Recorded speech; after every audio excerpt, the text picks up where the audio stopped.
I was finally at the place where it felt like my sin was failing me. What the world says is that if you're gay, you just need more of it. You need more relationships, more sexual encounters, more affirmation, more of everything. But I had it all, and it was still leaving me broken and empty inside. I was at the point where I was hopeless and even suicidal.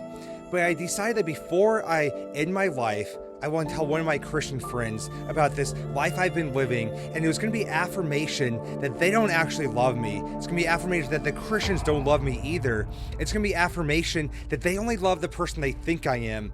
But if they knew what was going on inside of me, if they knew what kind of life I was actually living, there's no way that they would still love me. So I'll never forget this moment when I sat down in my stepdad's house and I actually had a gun loaded in my room, and I told my friend Lex about everything.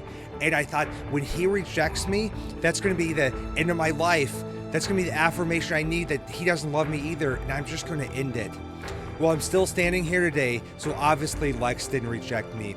Instead, I'll never forget this moment where I poured out my whole heart to him and I told him about everything.